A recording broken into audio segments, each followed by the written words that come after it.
Hey everyone, this is Tell the Truth Sports Radio. I'm your host, Ron Fitch. I'm going to tell you the truth about why the Kansas City Chiefs are so great and the underachieving teams in the NFL. Who's great and who's not?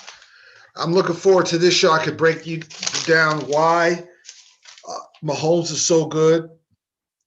And college football, we're going to talk about who got screwed, who shouldn't have got in there, the Canelo fight, and also my NBA preview. Now, the NFL, obviously, we saw, and everybody ad nauseum talked about the Chiefs game and the other big games. But I want to tell you why the Chiefs are good. They were down 15-14 after against New Orleans, and New Orleans played pretty good. Breeze wasn't like on, but he did what he had to do to keep them in the game. He only had one interception. He had 3 touchdowns, 234 yards. But this is what makes the Chiefs great. They came right back down, scored a touchdown, an amazing pass from Mahomes. Then the defense does what they have to do.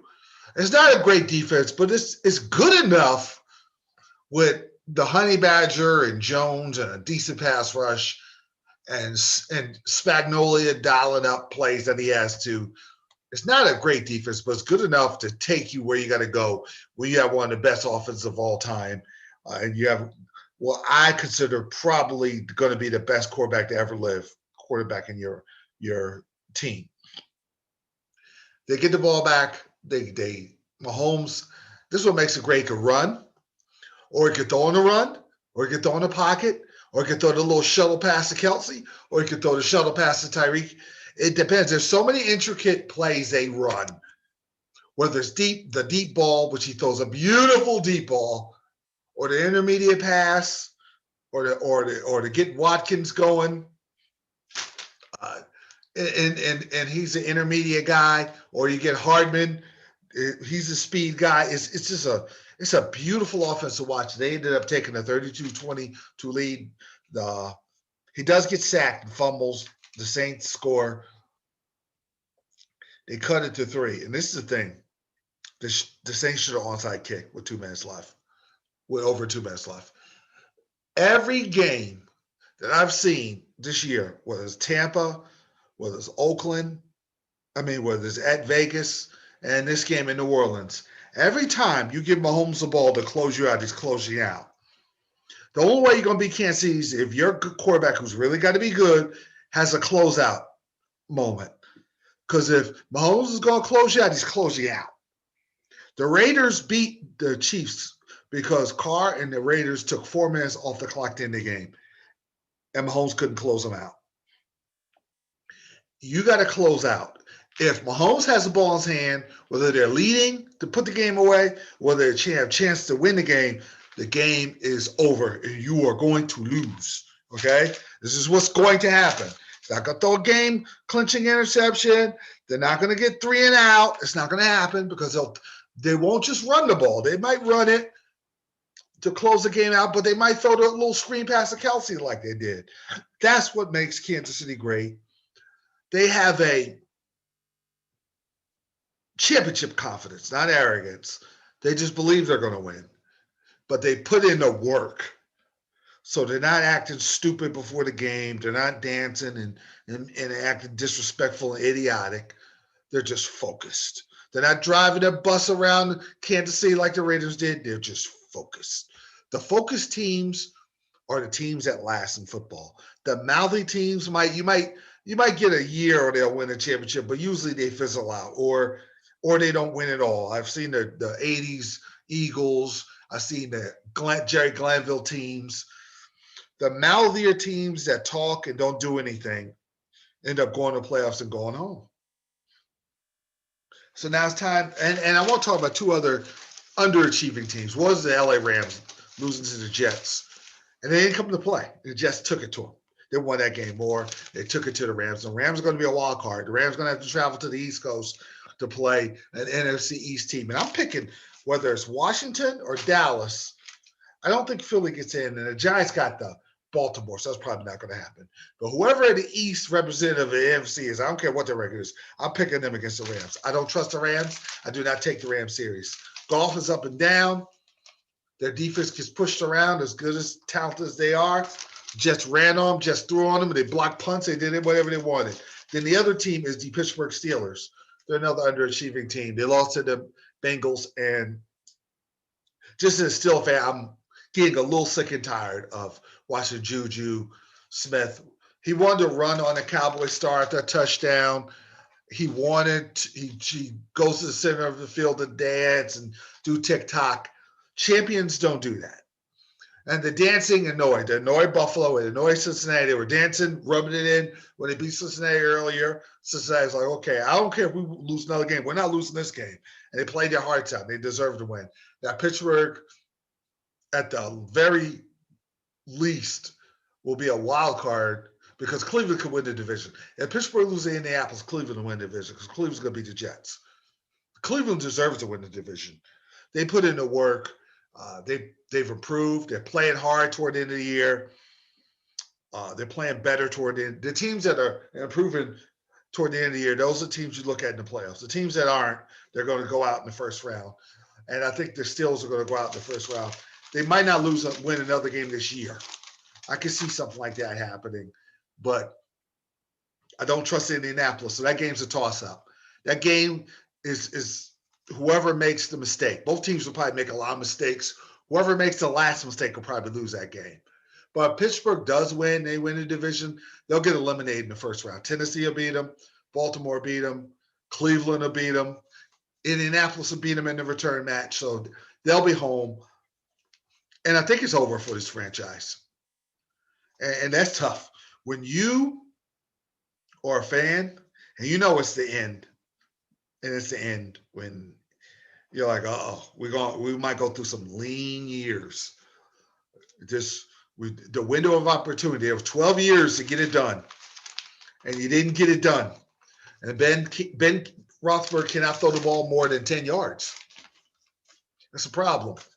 And the defenses know that. He's accurate from 5 yards in, but defenses are loading up. I'm surprised I won't see 11 men in the box. Stop the run and dare him to go deep. Every time he goes deep, he's missing. He doesn't have the arm strength anymore. So that's the end of that.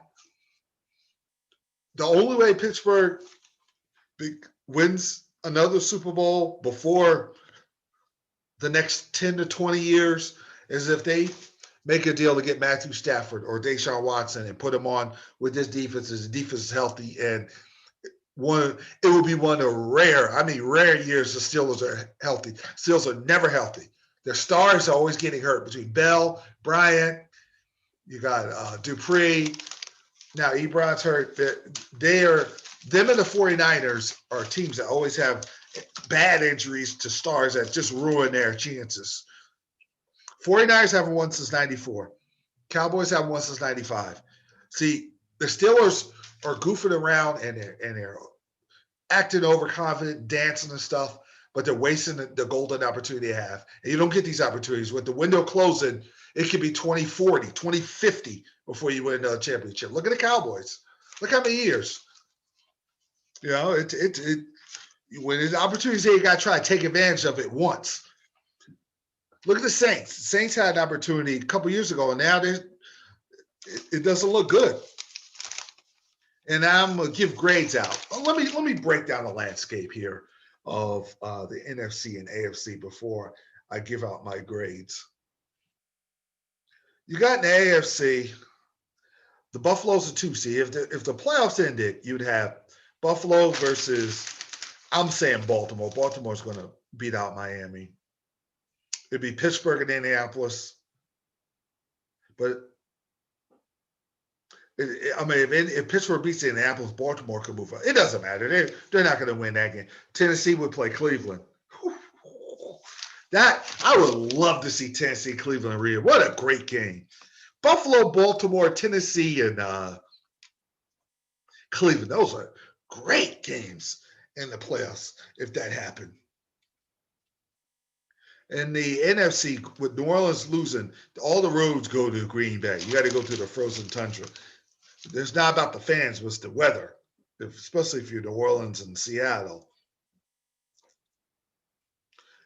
I think Washington, if they could beat Carolina, they're in. If they don't, the Cowboys are a viable team to get in through the back door.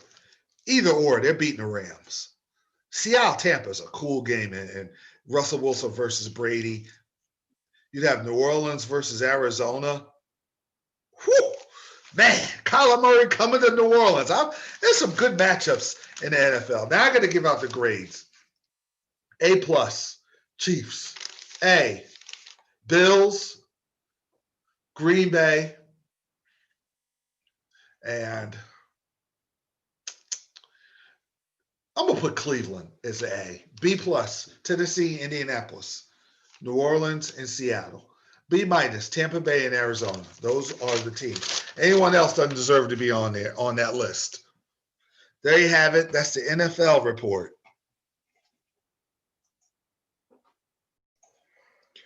Now it's the NBA preview. You know what's cool about watching your garbage football team lose on Monday night? You get to forget that, and you watch your basketball team collect their championship rings the next day. It's like night and day. And watching LA, it never gets old. They play I Love LA by Randy Newman, and LeBron and AD will be collecting their rings. I'm an older head, so I watch Magic and Kareem do this. I watch Shaq and Kobe do this, and I get to watch AD and LeBron. It's just the franchise just figures it out. That's what I love about it. It's so cool. But they're going to have competition. But what I love about LA is they didn't stand pat. Montrezl Harrell was a great move. I hate to lose Howard because of his size, but Dwight Howard, but Montrezl Harrell, and Gasol's a smart guy. He's a really, really smart dude. Wesley Matthews is a dog. Schroeder is a perfect guy to replace Rondo. He does a lot of what Rondo does, really crafty guard. So that they're set. And plus, Caruso and KCP are going to be a lot better because they're champs now. And this is another biggest reason is AD is a champ. And now he knows he doesn't have to deal with any criticism. So he can play free and loose. And he hit that big shot against Denver in the bubble. He knows he's a money player. He knows he's a go-to guy. He knows he's one of the best, if not the best player in the entire league. And he has LeBron's back. And I think they're going to lessen LeBron's load because he's older, and LeBron could be LeBron when they lessen his load. But, because in the NBA, because you don't really go through the wear and tear, not deal with hand checking, not dealing with the physical game, you could play longer than the Jordans and Birds and Magics. So a lot of these guys like KD and Kyrie and Steph Curry, they can play very long because the new amenities, the new physical fitness techniques, everything's different now. And there's no wear and tear, there's no pounding because the game is just not as physical at all. I like the physical game. I like this game. There's parts of, I'm an old head, so I like the physical game. I like the post-up game, but I also like these perimeter guys. So I'm a mixture of loving the old school and loving the new school. But the competition for the Lakers it won't be the Clippers. Don't listen to people on TV talk about that. The Clippers took a step back. Kawhi looks a little slower to me. Maybe he'll pick it up. It's a knee. I don't trust Paul George. Lou Williams is going to be Lou Williams. He's going to be fine. Losing Montrezl Harrell was big. They don't have that interior dude in the middle. Ibaka's okay, but he's getting older. That's not going to work. There's two teams I'm looking at. One is Utah because I think Donovan Mitchell now is a superstar. He's on superstar status. Gobert is a great big man for this league. The perfect big man, shot blocker, roll to the basket type of guy. Bogdanovich is really good. The guy who disappointed me, Conley's going to be solid, veteran guy. The guy who disappointed me the most was Joel Ingles. he wasn't that great last year. He was been solid, but for whatever reason in the bubble, he wasn't as good. They need a bounce back year from him, and they could be the 2 seed to play LA, but I'm gonna go with Denver as the team. I know they lost Jeremy Grant, but I think Michael Porter goes that next level offensively and defensively because he's a freakish athlete. Jamal Murray and Djokovic and the Joker, they took a mental leap. They grew mentally from those wars in the playoffs, down 3-1, coming back and showing their mental toughness, giving them the confidence, giving LA hell and conference finals. So the belief system is there more so than any of the other teams. They believe. And I even see in the preseason, they just have this aura about them that, and Joker is just, he's in good shape. His passes are even better. Jamal Murray, in this pick and roll league, he is the pick and roll king. Now, team, I got my eye on too. They're coming. If you're the Lakers and Denver and Utah, you hear footsteps. Those footsteps are the Dallas Mavericks. I like Luka. I hope Porzingis stays healthy. Hardaway, they got a nice team. They got Josh Richardson from the Sixers, which is a good trade for both the Sixers. Getting Seth Curry and Richardson, I like it. I'm bullish on Dallas. I would invest stock in Dallas. They're coming. That game, Christmas, is a good game with the Lakers and Dallas. Because Doncic is a terrific technician. He's like Mahomes when it comes to running the pick and roll. The guy is a basketball genius. And that's why LeBron really likes him. He's a basketball genius with his ability to pass and score and hit that big shot against the Clippers so he can hit big shots. They try to test him, his toughness, but he showed me toughness. I'm big on the Mavericks. Now, the other teams that are playoff teams are not contenders, but they could pull upset here and there. There's the Portlands, and the Phoenix is getting better with Chris Paul and Aiden and those dudes and Booker. And Golden State, I hated that Thompson was Klay Thompson's not there. I wanted to see a really good Golden State team and the Lakers play in the finals. That'd been so much fun. But it's not to be. And now when it comes to the East, I got Brooklyn, but let me tell you something. Dude, I wouldn't be surprised if the Sixers come out here. Doc is going to make Embiid a lot better because Doc is good with big men. Doc is going to make that team a lot more tougher mentally.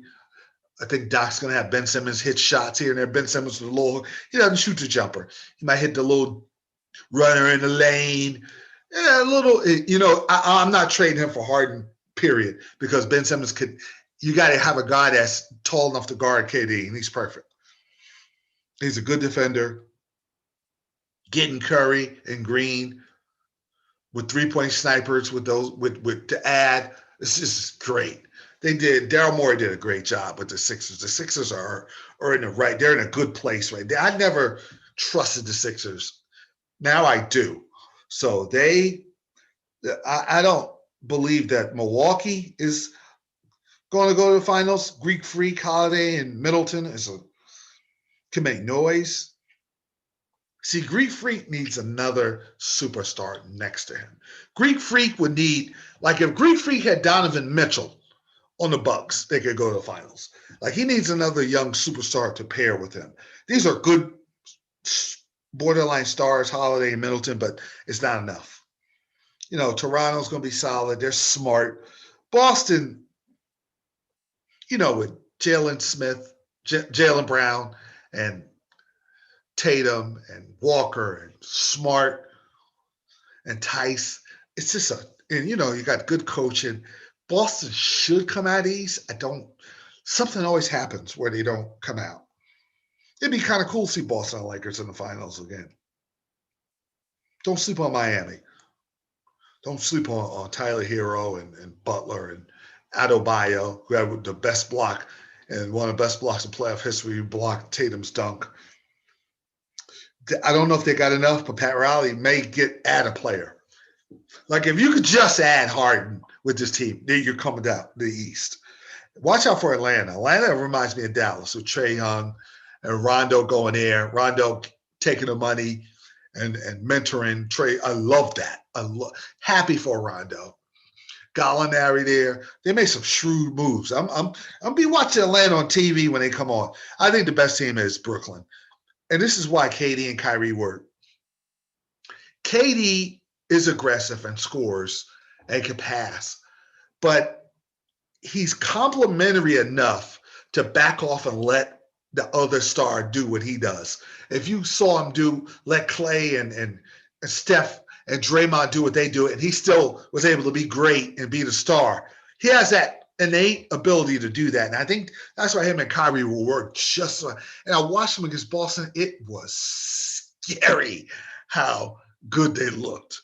Dinwiddie and Harris. Harris doesn't miss. Dinwiddie and LeVert. They were good last year without KD and Kyrie. And Nash will be just fine because Nash is a brain. I love Brooklyn and LA in the finals, and you would rekindle the old rivalry if you're a hip hop head. East Coast, West Coast, it's not going to be that treacherous or not like that, but that would be very. If you have some of the old rappers that do get along with the West Coast, old West Coast, Snoop, I can see Snoop and P. Diddy betting, making a bet on the championship and, back and forth between Brooklyn and LA. That would be kind of cool. All right, this is College Football Report. We got the Final Four. We all know that. Alabama plays Notre Dame New Year's and Clemson and Ohio State. I think Clemson's going to whoop up on Ohio State. I was not impressed with Ohio State. I said on my show they beat the brakes off Northwestern. Northwestern blew a ton of opportunities to win the game. Ohio State will play. Trevor Lawrence lit up Notre Dame. And Alabama's playing Notre Dame. I got a problem with that. Texas A&M, to me, deserved to get in. Now, they would have deserved to get in even more if Florida would have beaten LSU. I think the Marco Wilson sneaker incident ruined Texas A&M more than ruined Florida because Florida ended up losing to Alabama anyway, even though Florida battled hard. Pitts and Trash were just outstanding. The thing about Alabama is, though, Harris is outstanding. Devonta Smith is great. Mac Jones is great. They're a machine. And yeah, defensively, they got lit up a little bit. Okay. Because I talked to a friend. He said, well, Alabama, they were exposed. They weren't exposed. Florida has NFL talent. Florida's got talent all across the board. With and Kadarius Toney for Florida. He had 8 receptions for 53 yards and a touchdown. Devonta Smith, 884 yards. And it's not that he's a great route runner. He's quick. He gets open and he can jump. He's a guy that catches. You see guys dropping balls now. He doesn't drop any balls. And who's going to get the Heisman? Mac Jones, Najee Harris, or Devonta Smith, or Trevor Lawrence? That's going to be interesting. But that combination is lethal. And Alabama is going to whoop up on Notre Dame. Notre Dame will be a little more competitive than 2012, but nevertheless, Alabama beat them out. You're going to have Alabama and Clemson. A lot of people are going to pick Clemson because they believe Trevor Lawrence could light this Alabama defense up. I believe Alabama's going to be on a mission to pay Trevor Lawrence back and survive and win a close shootout and win another national championship for Nick Saban. They're just disciplined. Discipline, man. Quiet, disciplined, focused team. I wish my NFL team was a quiet, disciplined, focused team. They're not. Man, Nick Saban, I got so much respect for him.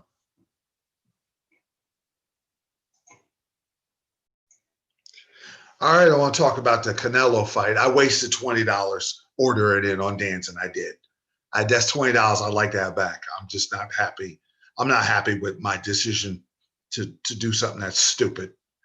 But respect to Canelo. He did what he had to do. Cal Smith, I should have known something because I hadn't really saw him fight a lot. I should have known something in there and said, well, he's got the size advantage, but he doesn't really use his jab. He was like twice as tall as Canelo. He doesn't use his jab. That's all Canelo's going to win. Canelo came in there and he just waited after the first round, got his proper distance, pounded the body, got away from Cal Smith's punches.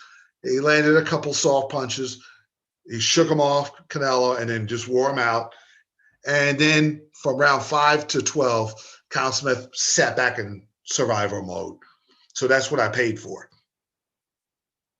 So that's what I threw my money away for. That's what I pretty much did. Okay. And the announcers are gushing, which, like, I didn't like when announcers gushed over Lomachenko. I thought he was overrated. Now, Canelo's not overrated. He's a fantastic fighter. But they're going nuts. Oh my gosh, this is just, you ever see anything like this?